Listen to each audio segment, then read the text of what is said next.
Bom, galera, tudo bem? Espero que esteja tudo legal aí com vocês nesta quarentena. Bom, galera, hoje nós vamos falar sobre o sangue ou tecido conjuntivo sanguíneo, dando continuidade aí ao nosso conteúdo de histologia, ok? Bom, então a primeira pergunta é que vocês podem encontrar esses dois tipos de definição para o sangue, chamando ele de tecido mais comum ou chamando de fluido corpóreo. É o seguinte, na verdade aí é uma polêmica, porque segundo alguns histologistas, o sangue ele não entra no conceito de tecido, porque tecido é um conjunto de células morfologicamente e fisiologicamente semelhantes que estão imersas em uma matriz produzida por elas. E na realidade a matriz extracelular do sangue ela é produzida por praticamente todos os outros tecidos do corpo, tem uma contribuição de todos os outros tecidos. Então, para alguns histologistas, o sangue ele é um fluido corpóreo, ele não entraria nesse aspecto de tecido. É um fluido como a linfa, é um fluido como o esperma, beleza? Como o líquido uterino. Mas, a nível de ensino médio, o sangue ele é tratado como um tecido e ele é classificado como um tecido conjuntivo, cuja matriz extracelular desse tecido conjuntivo ela tem um aspecto líquido, ok? Então nós vamos tratar o sangue aqui como um tipo de tecido conjuntivo, ok? Bom, então como eu falei para vocês, essa parte líquida do sangue nós chamamos de plasma sanguíneo, a maior parte do sangue, representa aí por volta de 55% do volume sanguíneo, e o restante são os chamados elementos figurados, que são as células sanguíneas. Só que alguns desses elementos figurados não são definidos como células, a gente vai comentar sobre isso, beleza? Então, a parte líquida do sangue é o chamado plasma sanguíneo, onde 90% desse plasma, 90% é simplesmente água, beleza? Seria aí o tecido mais rico em água. 7% desse sangue ele é representado por proteínas, diversos tipos de proteínas, ok? Hormônios que são proteínas, por exemplo, mas nós destacamos 3 grupos de proteínas. O fibrinogênio, que participa da coagulação sanguínea, as albuminas, que participam da manutenção da pressão osmótica sanguínea, participando, por exemplo, no controle da pressão arterial, e as imunoglobulinas, que é o grupo dos anticorpos. Então, são os 3 grupos de proteínas que a gente chama mais atenção, componentes desse plasma sanguíneo, ok? Outros 2,1% são representados por diversos nutrientes, desde os aminoácidos, esses azinhos aqui, uma abreviatura de aminoácidos, né, de alfa-aminoácidos, glicose, lipídio, excretas, vitaminas, hormônios, como eu falei para vocês. Essas excretas aqui é a ureia, que é a nossa principal excreta, mas tem um pouquinho de ácido úrico também. E diversos, praticamente tudo quanto é nutriente, percorre o nosso corpo através do sangue. E os minerais que representam aí 0,9%, como sódio, potássio, magnésio e carbonato, ok? Então esse aqui é o plasma sanguíneo. Os elementos figurados, nós temos as hemácias, nós temos os leucócitos, os hemácios glóbulos vermelhos, leucócitos glóbulos brancos e as plaquetas responsáveis pela coagulação sanguínea, ok? Bom, nós sabemos que o sangue ele é uma mistura. Quando a gente coloca o sangue em uma centrífuga e bota ele lá para girar em uma centrífuga, o que acontece? Aqui ele tem um aspecto, vamos dizer assim, homogêneo, mas a gente percebe que quando faz a centrifugação, a gente vê que o sangue é uma mistura heterogênea, onde você identifica aqui 3 fases. Após a centrifugação, você vê aqui a separação dos componentes sanguíneos pela densidade deles. Essa parte superior aqui, o sobrenatante, é representado pelo plasma sanguíneo. Isso aqui corresponde a 55% do volume sanguíneo. Essa faixazinha aqui representa os leucócitos, mais ou menos é 1% do volume sanguíneo. E por volta de 45% aqui você tem os eritrócitos. Então, esse percentual aqui, essa faixa dos eritrócitos, é o que nós chamamos de hematócrito. É o percentual de volume sanguíneo, beleza? Ele é que vai, por exemplo, ser um sinal se nós estamos num quadro de anemia ou não, beleza? Em homens, esse hematócrito ele é considerado normal por volta de 40% a 45%. Em mulheres, as mulheres naturalmente têm um hematócrito menor, que vai ali de 35% a 40%. Por que nas mulheres é menor? Por causa da menstruação, ok? Então, é tolerável para a mulher possuir um hematócrito menor. Você também deve encontrar algumas figuras, o nome plasma ou às vezes soro. O que é o soro? É o plasma menos o fibrinogênio, porque quando o sangue coagula, essa proteína fibrinogênica se converte em fibrina. E aí você tem o soro. O soro vem do próprio plasma. Vocês vão ouvir isso nas aulas de sistema de defesa, falar de soro que contém os anticorpos. O soro é o plasma, beleza? Bom, todos esses elementos figurados, vocês já sabem, eles são produzidos nos ossos, lá na medula óssea vermelha, pelo processo chamado de hematopoiese, tá bom? Nós temos 2 linhagens aqui que nós vamos falar muito. A linhagem mieloide são aquelas células que são formadas na própria medula óssea vermelha. É o caso, por exemplo, das plaquetas, dos leucócitos como eosinófilos, basófilos, neutrófilos, os macrófagos e as próprias hemácias vêm dessa linhagem mieloide. E a linhagem linfóide é aquela que se inicia na medula óssea vermelha e depois ela finaliza nos linfonodos, tá certo? No finalzinho eu falo um pouquinho mais sobre isso, mas essa linhagem aqui é que vai originar os linfócitos, linfócitos B e linfócitos T.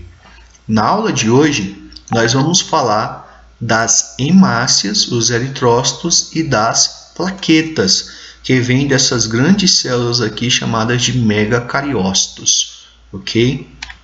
Bom, as hemácias, que são os mesmos glóbulos vermelhos ou eritrócitos, aqui nessa imagem você vê aqui as hemácias percorrendo aí capilares, vasos sanguíneos. As hemácias, elas representam aí o grupo de elementos figurados que mais ocorre, ou que está em maior quantidade no sangue. Elas em mamíferos, apenas em mamíferos, elas têm essa forma discoidal, bicôncava, e elas também são anucleadas. Repetindo, essas características são apenas em mamíferos. Nos demais animais, nos demais vertebrados, elas têm uma forma esférica e são nucleadas.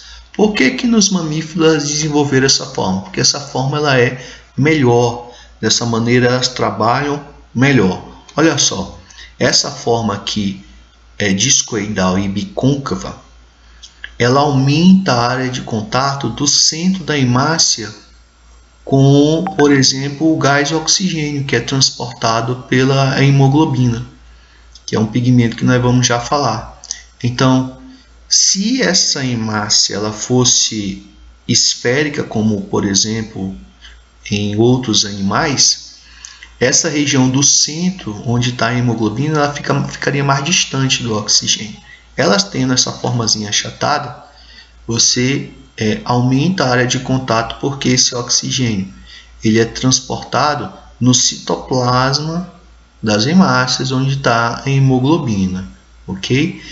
Essa forma também ajuda a hemácia, às vezes, até dobrar, como uma orelha dobrando, beleza? Porque tem capilar sanguíneo que é a espessura é tão pequena que ela tem que passar dobradinha para poder conseguir. Então elas viajam aí transportando os gases respiratórios, o oxigênio, o gás carbônico.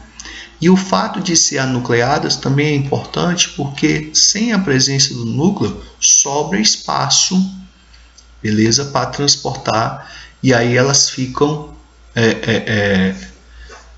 mais leves, tá bom? Na realidade, quando elas são produzidas ainda na medula óssea, elas saem na forma de eritroblastos, né? Elas ficam na forma de eritroblastos, e aí tem uma espécie de metamorfose, onde ela perde o núcleo, perde boa parte do citoplasma e adquire essa forma bicôncava, repetindo em mamíferos. A hemoglobina é o pigmento que vai aqui, a proteína, que é responsável por transportar os gases respiratórios. A hemoglobina, que é uma proteína de estrutura quaternária, ela é formada por 4 cadeias de aminoácidos, 2 cadeias alfas e 2 cadeias beta. E nessas cadeias fica o grupo M, que aqui está detalhadamente mostrada a fórmula química desse grupo M, que no centro dele nós temos o ferro 2+. Ou seja, é esse grupo M aqui que é responsável por transportar os gases respiratórios, o oxigênio, o gás carbônico. E o ferro, ele é o centro desse grupo M, e além de ser responsável junto com o grupo M pelo transporte, pela afinidade com o oxigênio, o ferro aí é que vai levar o oxigênio agregado. Então você tem aí o ferro, ele é responsável por também dar a cor da hemoglobina, que é um pigmento avermelhado por causa do ferro, por isso que o sangue é vermelho. Tudo bem? Então, nós temos aqui a molécula de hemoglobina e o grupo M, onde tem um ferro no centro, que é quem transporta o gás oxigênio, o gás carbônico, principalmente o gás oxigênio. Por que eu falo principalmente o gás oxigênio? Porque 100% do oxigênio, aqui está mostrando a região do alvéolo pulmonar, aqui tem um tecido epitelial separando, e aqui o vaso sanguíneo, o capilar sanguíneo. Então aqui está mostrando o processo de hematose, que é o processo de trocas gasosas entre o sangue e o alvéolo pulmonar. Então 100% do oxigênio que entra, ele se combina com a hemoglobina, formando um composto oxihemoglobina. E aí o oxigênio vai sendo transportado aí dentro da hemácia. Já o gás carbônico, ele forma com a hemoglobina a carbohemoglobina. Tá bom? Tá aqui ela, carbohemoglobina. O que acontece? Essa oxihemoglobina e a carbohemoglobina, elas são compostos instáveis. O que é isso? Eles se dissociam facilmente. Aqui, por exemplo, como está ocorrendo o processo de hematose, o oxigênio está entrando, o gás carbônico tem que sair. Então, o gás carbônico ele se separa da hemoglobina, a carbohemoglobina se desfaz e ele é liberado. Acontece que o CO2 ele pode ser transportado de 3 maneiras.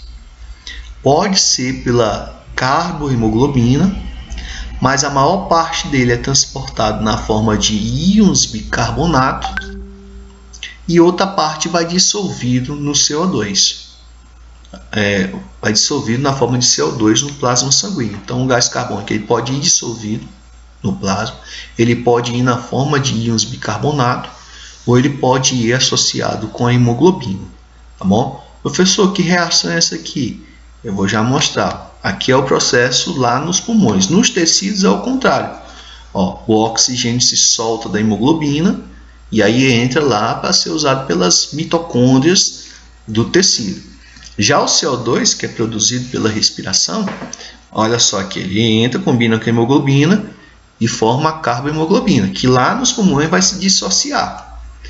O CO2 ele entra também na hemácia, reage com a água, tem uma enzima que é a anidrase carbônica que faz essa conversão dele e aí forma o ácido carbônico, que é um gás instável que se dissocia em íons bicarbonato e H+. E aí esse bicarbonato ele vai no plasma sanguíneo. A maior parte é transportado na forma de plasma sanguíneo. Depois, em fisiologia, vocês vão ver isso também na parte de sistema respiratório, tá certo? Bom, e aí esse bicarbonato, quando chega lá na região dos alvéolos pulmonares, ele entra na hemácia e essa reação ocorre ao contrário, e o CO2 é liberado para o alvéolo pulmonar. E outro CO2 ele é transportado aí na forma dissolvida no plasma, ok? Bom, mas percebam que tanto o oxigênio quanto o gás carbônico, eles formam compostos instáveis com a hemoglobina, ou seja, se ligam e se desligam. Qual é o problema, por exemplo, desse gás monóxido de carbônico que é liberado, por exemplo, pela descarga dos carros? É que uma vez que ele se liga com a hemoglobina e forma o composto carboxihemoglobina, ele não se desprende mais, beleza? Ele não solta mais. É um casamento para sempre. Então é por isso que o monóxido de carbono ele é um gás asfixiante. Por quê? Porque ele se liga com a hemoglobina e não solta mais ela. E aquela hemoglobina não pode nunca mais transportar gás oxigênio. Então, por exemplo, nas cidades que tem esses túneis eles têm que ter um sistema de ventilação. Por quê? Porque se tiver um congestionamento aqui, é recomendado que os carros sejam desligados. Agora, se tiver só em uma faixa e em outra faixa estiver rodando, então os carros estão liberando monóxido de carbono. Então, esse sistema aí de circulação é importante para que as pessoas não morram asfixiadas aqui, como já aconteceu diversas situações de pessoas morrerem asfixiadas, por exemplo, dentro de automóveis ligados em garagem, por exemplo, morrem pelo monóxido de carbono, que ele é um gás inodoro. Então a pessoa, ele é inodoro, incolor, a pessoa nem percebe que está se asfixiando e ele dá uma sensação de sonolência e a pessoa termina desfalecendo sem nem perceber. Então cuidado com o monóxido de carbono, certo? Bom, as hemácias, elas, pelo fato de serem anucleadas, elas têm vida curta. Então elas são destruídas no fígado e no baço. Essa destruição das hemácias, destruindo a hemoglobina, também forma um pigmento chamado de bilirrubina. Essa bilirrubina ela pode ser liberada pelo nosso corpo na urina ou nas fezes. As fezes e a urina são amareladas por causa da bilirrubina. E nas fezes eles saem na famosa desse suco do nosso processo digestivo, que é a bile, que tem um papel lá de emulsificar as gorduras. Então essas hemácias duram por volta de 4 ou 6 meses e elas têm que serem repostas. Então tem um hormônio que faz essa reposição, é um hormônio produzido pelos rins, que é a chamada eritropoetina, beleza? A eritropoetina é que ela vai estimular a eritrogênese e permitindo aí a síntese de novas células sanguíneas lá na medula óssea vermelha. Esse cidadão que está aparecendo nesse vídeo aqui é um ciclista americano chamado de Lance Armstrong.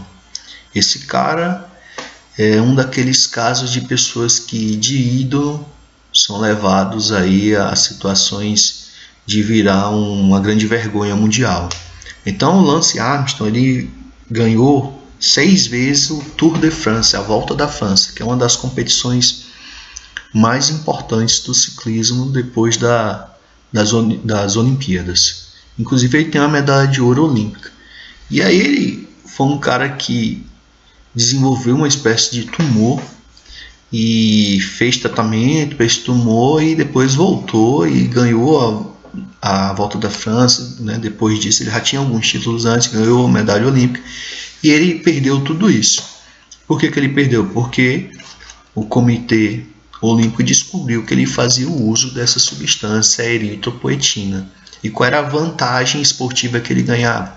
Ao injetar nele eritropoetina, ele aumentava em si a quantidade de glóbulos vermelhos, ou seja, o poder de oxigenação numa prova dessa aeróbica dele era bem maior do que os demais competidores. Ele era considerado como se fosse um super-humano, tá certo? E aí ele perdeu todos os títulos que ele ganhou por fazer uso dessa substância sintética chamada de eritropoetina, que a gente produz naturalmente, só que ele injetava nele, e aí isso é considerado doping, ok?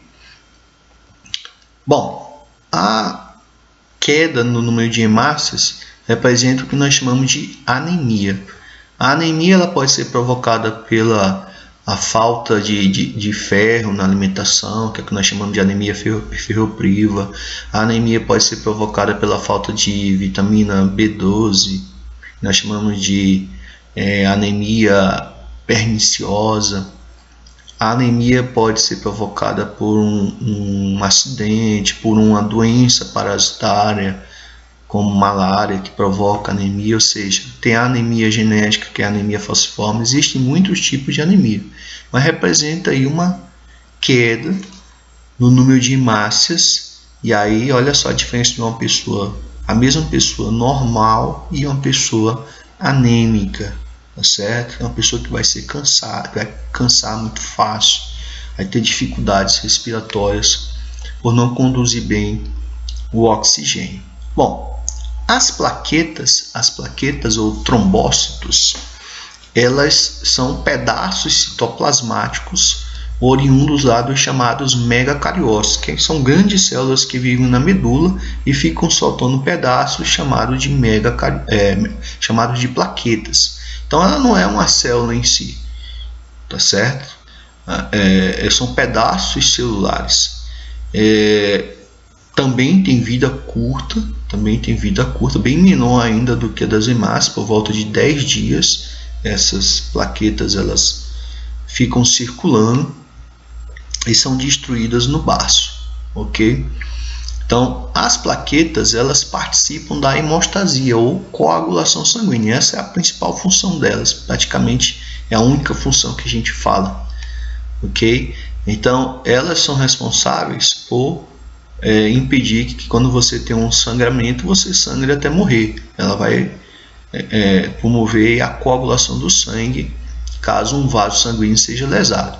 Outras vezes elas podem formar aqui, dentro da corrente sanguínea, trombos, que você tem hemácias que estão unidas por um filamento de uma proteína chamada de fibrina, que é o resultado final da coagulação, e aqui estão as plaquetas, esses pedaços celulares.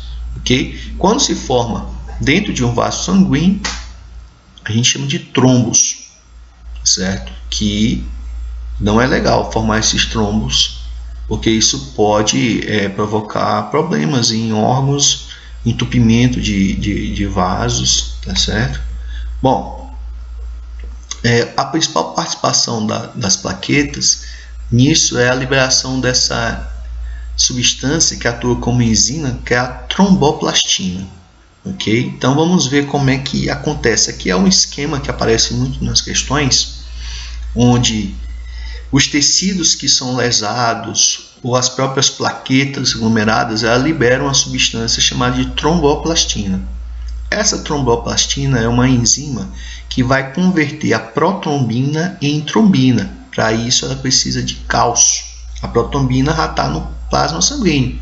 Ela é produzida no fígado com a participação da vitamina K. Beleza? Esse é o papel da vitamina K nesse processo. É um precursor da protrombina. A trombina também é uma enzima que vai converter o fibrinogênio na fibrina. Essa é a sequência clássica, é a via comum da coagulação. Beleza? Bom, aqui nós temos, essa sinalização para tromboplastina pode ser feita pelos tecidos que foram lesados ali num corte, numa artéria, numa veia. Nós chamamos isso aqui de via extrínseca.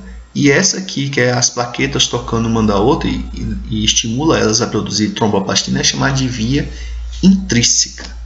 Bom, então tem um videozinho aqui que mostra, tá em inglês, tá bom? Mas os principais aspectos eu comento com vocês para vocês entenderem como é que ocorre essa cascata da homeostase, essa cascata da coagulação sanguínea.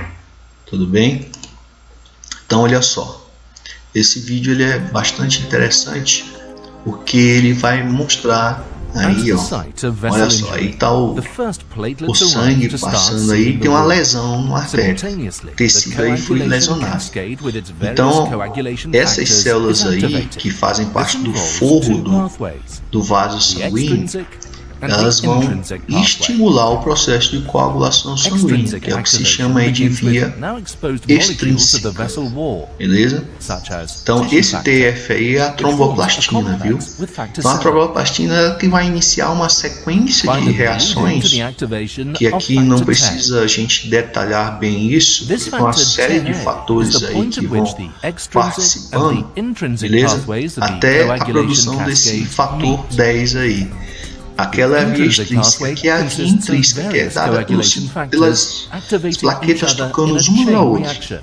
E vai ter o mesmo resultado. Aqui nós temos os fatores 9 e 8, que são a falta desses fatores são a que provoca os maiores quadros de hemofilia no mundo.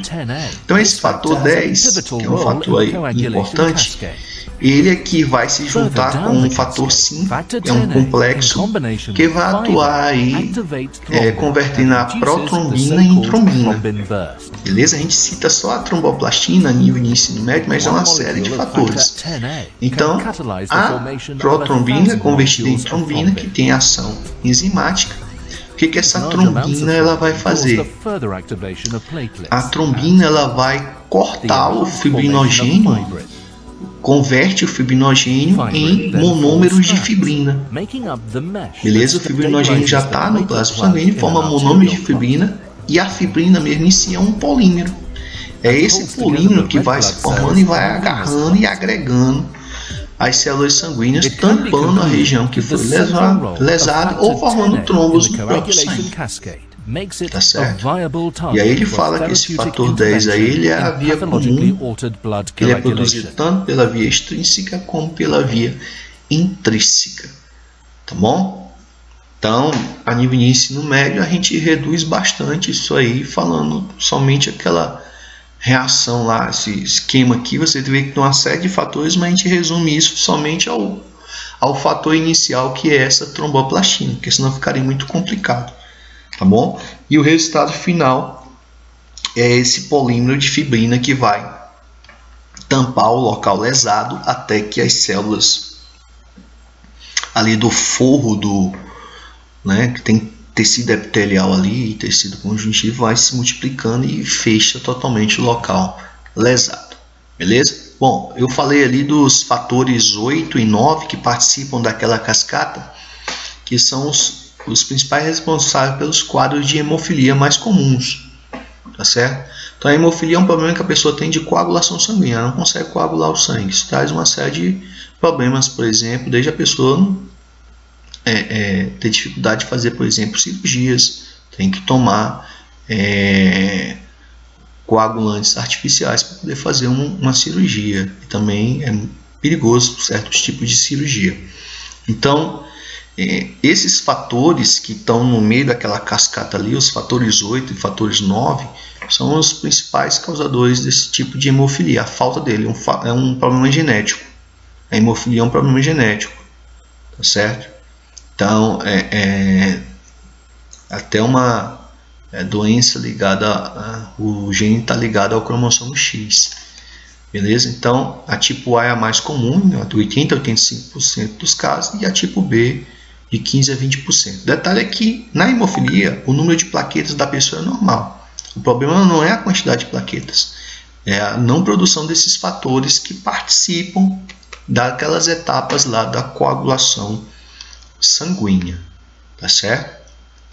Outra doença ligada aí às plaquetas, essa é mais incomum, é a PTI, púrpura trombocitopênica idiopática, ou doença púrpura, por provocar na pessoa o aparecimento dessas manchas de cor púrpura no corpo. Tá bom? A pessoa às vezes pode espalhar no corpo todo, a pessoa ficar igual aqueles avatares lá do filme do James Cameron.